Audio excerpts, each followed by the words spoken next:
one of the most common questions I get is how to learn new material, either cognitive material or physical skill learning material.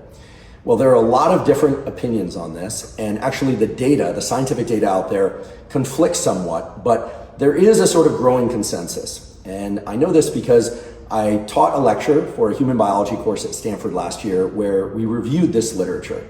And essentially what you find is that while note-taking and highlighting and underlining can be very useful, the best way to learn any material, either that you read or you listen to, so say on YouTube or a podcast or in a spoken lecture, is going to be to take the material in, either by reading or listening to it, then to step away from the material entirely.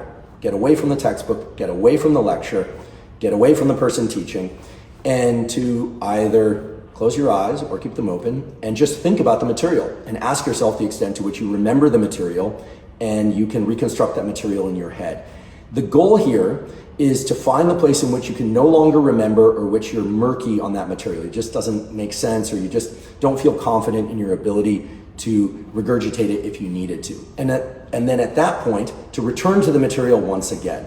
Now, that said, if you do like to highlight, underline, and take notes in margins, which I very much do, I've been doing that since college. I have a system that works for me. If it's something important, I'll put an exclamation mark in the margin. If it's really important, I'll put an exclamation mark and I'll put a star as well. I'll often underline and highlight, etc. And then I'll take notes on that material separately to an 8.5 by 11 sheet. That's actually how I prepare for solo Huberman Lab podcasts. I distill things down into the bullet points as I remember. But that method, while useful, is not as useful as the internal testing of it just within your head. And again, you could do that testing in your head while walking. You could use eyes open or eyes closed. Be careful if you're walking eyes closed. You could pace back and forth. You could sit in a chair. You could lie down. Again, eyes open, eyes closed. None of that really seems to matter, except that you're testing yourself on the material internally and you're rehearsing it in that way. It does seem to trigger some specific aspects of neuroplasticity that, probably due to the effort required to really remember the material, as opposed to when you're looking at the material and you can access it right in front of you and you think, oh yeah, I know that, that makes sense.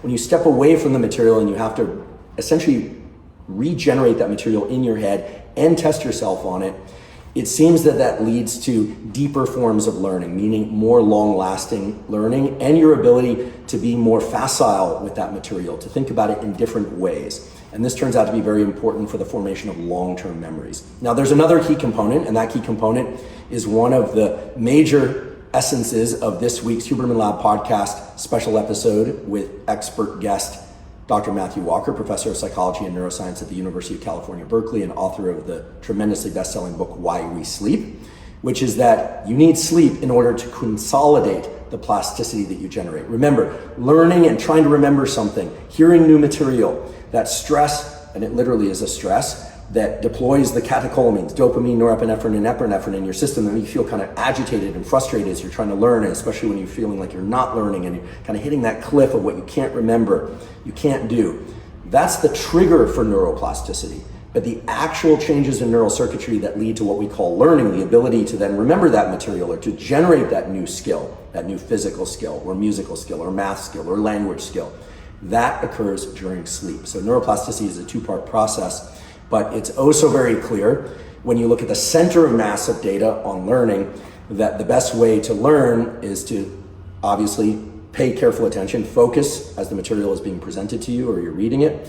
Take notes, highlight, underline if you like. Do that in the form that works best for you, then step away from it, test yourself, and the goal is to find, here's the key, the things that you can't remember, right? The points in which you falter. That's the key, and that's where you return to the material, get that information, and then bring it back to that internal cognitive process of what we call learning, and then make sure you get enough sleep in order to consolidate that learning in the form of new neural connections, which is most of how learning occurs. Not so much new neurons, despite what you've heard, but mostly new neural connections, strengthening of certain neural connections and weakening of others. That's what we call neuroplasticity and learning.